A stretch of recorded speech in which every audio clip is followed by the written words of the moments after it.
Arturo, pues no hay ni que darle mucha vuelta de hoja. El tema que está en el mero centro es el tema de Salinas Pliego. Entre versiones, Arturo Cano, de que más allá del pleito por los impuestos, la precisión del monto, las acusaciones, el video anoche del propio Salinas Pliego hablando de extorsión y corrupción, más allá de ello, hay quienes están hablando de que podría haber la intención de que Salinas Pliego sustituyera a Xóchitl Gálvez como candidata presidencial ante el desplome o el no crecimiento de la candidatura de Xóchitl. ¿Qué opinas de todo esto en general, Arturo?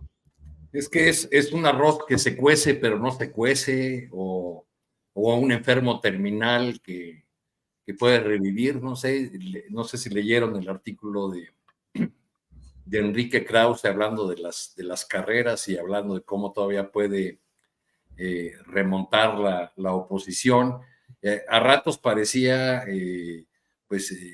recurrir a cierta sabiduría popular en lo que hace a las enfermedades terminales, o no sé si estaba describiendo realmente a la oposición.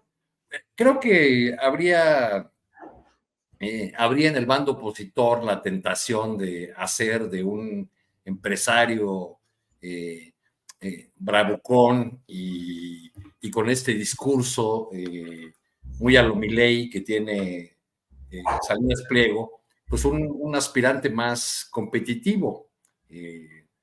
Recordemos que hace tiempo corren versiones de cómo estuvieron tentados a hacerle el ofrecimiento a Carlos Slim, ¿no? de ser candidato a la presidencia en el 18. Pero más allá de esas especulaciones, a mí lo que me parece es que toda esta polémica con Salinas Pliego muestra la vitalidad de la democracia mexicana. ¿En qué país autoritario un empresario como Salinas Pliego resistiría o no sería ya objeto de sacarlo de la jugada a como diera lugar? Y ahí está el señor, a lo largo de todo el sexenio, litigando para no pagar las cantidades que debe, dice él, cantidades obscenas que pago de impuestos, tan obscenas como sus ganancias, supone uno, ¿verdad? Y bueno, pues no ha pagado, hace un mensaje muy duro contra el entorno del presidente, acusa corrupción, pero en la misma pieza llama 2 veces mi amigo, al presidente de la República, que por su lado también ha sido, ha guardado cierto respeto a la figura del empresario pese a esta polémica.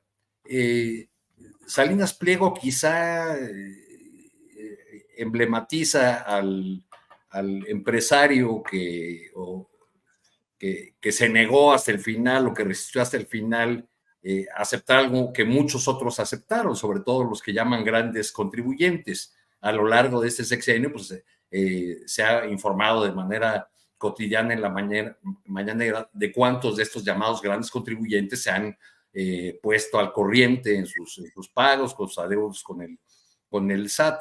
No es el caso de Salinas Pliego, que además le heredó a otras empresas sus adeudos o estos saldos que vienen de fórmulas que utilizaron algún tiempo de manera legal cuando les permitían lo que llaman la consolidación fiscal, es decir, cargar las pérdidas de otras, de sus subsidiarias a una empresa matriz o jugar con los números de unas y otras empresas para de ese modo no pagar impuestos. Bueno, pues Salinas Pliego, ustedes recordarán, vendió Iusacell a AT&T hace unos años. Me parece que fue en 2014 que AT&T compró Iusacell. Bueno, en 2022 AT&T pagó más de 150 millones de pesos de un adeudo fiscal de 2011. Es decir, de un adeudo anterior a la compra, a la adquisición de la empresa Iusacell, que era de Salinas Pliego. ¿Por qué? Pues porque muy probablemente el empresario les dijo a los de AT&T, no se preocupen, eso no se va a pagar nunca, ¿no? Eso no, ni lo cuenten como parte de los gastos o de la compra que están haciendo. Entonces, pues creo que hay una gran, un gran pendiente que tenemos es saber si Salinas Pliego, después de toda esta polémica, va a seguir siendo parte del Consejo Asesor del Presidente de la República. Claro. Arturo, gracias. Efectivamente, en ese texto de Enrique Krause que se titula Este arroz no se ha cocido, este arroz no se ha cocido, publicado el 17 de marzo de este año en el diario Reforma. Y al final de ello dice que este arroz no se cuece hasta que se cuece. Si el ciudadano opositor responde con fe a la fe de su candidata, se correrá la voz y podría ganar. En todo caso, la carrera será más competida. Y si la carrera es competida, gana México, ganamos todos, incluso la candidata puntera, a menos de que tras su eventual victoria quiera, como su vociferante entrenador, acabar con las carreras. Teresa Rodríguez de la Vega, ¿qué opinas de todo este asunto del expediente Salinas Pliego? ¿Qué busca, qué pretende y cómo va avanzando, si es que crees que así es, la instalación de una nueva fórmula política, los libertarios, la ultraderecha? ¿Cómo ves ese camino, Teresa? Hola, yo creo que tenemos señales suficientes para pensar que sí hay un inicio de fabricación o un proceso, se está arrancando un proceso de fabricación de un perfil en Salinas Pliego. Un perfil tipo Milei. Olga nos llamaba a tener cuidado hace un ratito acá en este espacio, o un Berlusconi, ¿no? Estas figuras funestas de la derecha outsider que apuntalan los proyectos de la derecha y la derecha extrema ya en varios países y lo han hecho con resultados funestos. Sin embargo, yo no creo, bueno, así lo indica incluso la estética del video que publica Salinas Pliego ayer, ¿no? Es una estética, o sea, él está en primer plano, banderín del grupo Salinas y detrás la bandera de México, ¿no? Me parece que están construyendo una imagen de un perfil que intervenga en el futuro de la vida pública del país. Y sin embargo, me parece que no sería una apuesta para incidir en este 2024. Creo que el 2024 para la derecha mexicana está convirtiéndose en un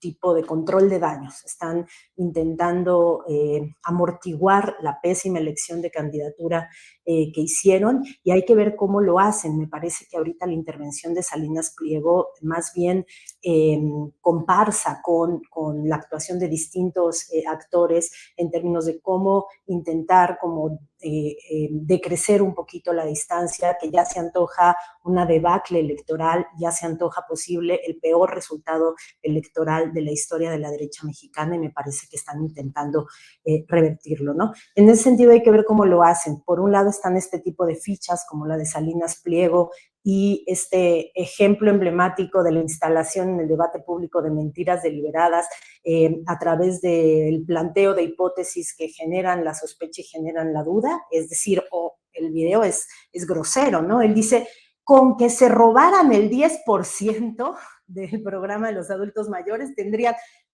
fíjense cómo se instala el tema, ya ni siquiera es esa cosa del New York Times, habría sucedido que, no, ya es, yo deliberadamente lanzo una suposición, una ocurrencia, con que sucediera esto tendrían mucho dinero, más que el que dicen que yo les debo. De verdad que es una cosa así como de manual del peor, de la peor ética para informar, ¿no? Entonces, por un lado eso, y por otro lado me parece que, o sea, lo que no creo posible es que, reitero, incida en el resultado electoral y quieran cambiar brutalmente de hipótesis. A mí me parece mucho más plausible lo que Arnoldo decía ayer aquí en la mesa de periodistas en términos de que la derecha está abandonando a Xochitl Gálvez, ¿no? Las candidaturas con posibilidades de triunfo electoral están intentando deslindarse de la debacle electoral que está haciendo la candidatura de Xóchitl, y me parece que ese es como el escenario que se antoja como más posible. No veo posible que Salinas Pliego participe de manera mucho más protagónica de lo que ya lo está haciendo en el proceso de sucesión presidencial, y sin embargo hay que pensar en el 2030. Me parece que la derecha mexicana está haciendo un control de daños para este proceso, y creo que sí está planteando escenarios posibles de hacia dónde dirigirse para el próximo sexenio. Bien, Teresa, gracias. Federico Bonazo, sobre el tema, ¿cómo ves este episodio Salinas Pliego, la respuesta del presidente de México y el riesgo de la instalación o el crecimiento de estas opciones políticas de ultraderecha? Bien, comparto lo que han dicho Arturo, Teresa. Coincido con Teresa en que no creo que si lo están preparando o si él se está autopreparando como figura política, como estos empresarios que entran en la política, le alcance o quiera o pretenda hacerlo en el 24, pero no nos olvidemos del 27, de la revocación de mandato, que pues va a ser un momento muy diferente al de este 24, donde todas las encuestas anuncian la victoria por mucho margen de Claudia Sheinbaum, donde todavía la inercia de López Obrador anima a pensar que Morena va a conquistar muchísimos espacios políticos territoriales. Yo creo que el 27 está en el cálculo de la derecha, y sin duda está en el cálculo de la derecha encontrar una figura. El modelo anarcocapitalista, el modelo de speech de la meritocracia, el echaleganismo, el individualismo desenfrenado que traen estos personajes ha tenido cierto éxito, o no cierto, bastante éxito en algunas otras latitudes del mundo. Milei es un ejemplo, Trump es otro, que animan a pensar a la derecha mexicana que tienen que empezar a prefabricar una figura que cumpla con esos requisitos.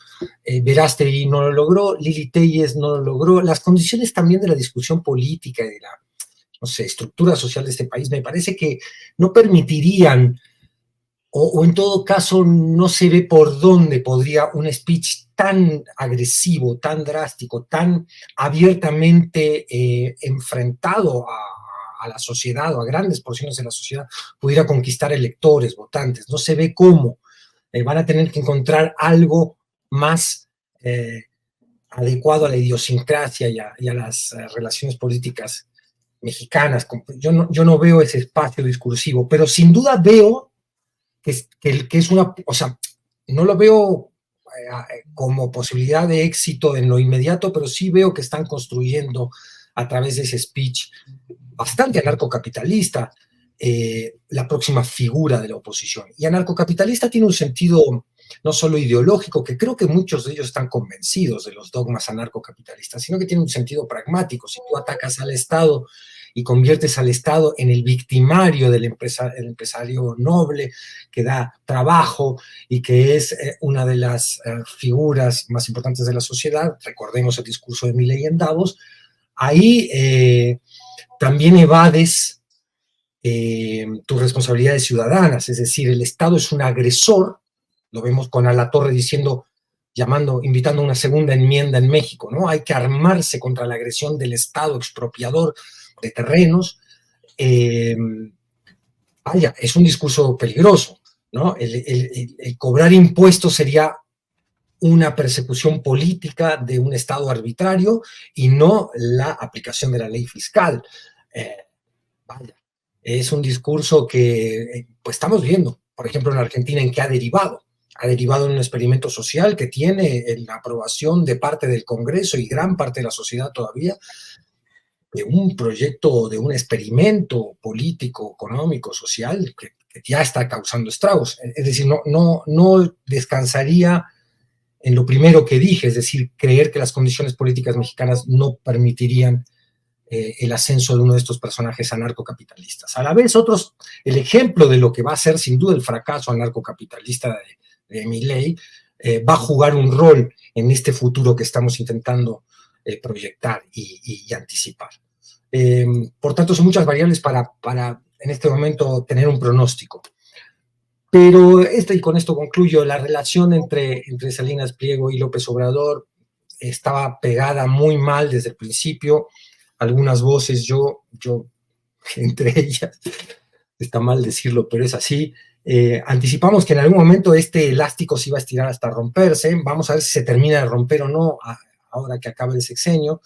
Hay una tensión ya incontenible, porque además la agresión de Salinas Pliego a tantos funcionarios de la 4T y del gobierno es tan brutal, no los baja de maricones, en fin, una serie de otras cosas que no voy a repetir aquí, espantosas, homófobas, que tienen que ver con el speech también muy machista, antifeminista de este tipo de personajes, pues ya no se puede sostener. Ya se le había perdonado a TV Azteca y a La Torre el episodio nefasto durante la pandemia de COVID, donde se llamó a desatender las instrucciones de la Autoridad de Salud. Esto último que hemos visto también con lo de la invocación de la una segunda enmienda aplicada a México, también es terrible. Y, en fin, es una relación que parece condenada ya a un truene, cuyas consecuencias políticas, bueno, son estas que hemos intentado en esta mesa anticipar.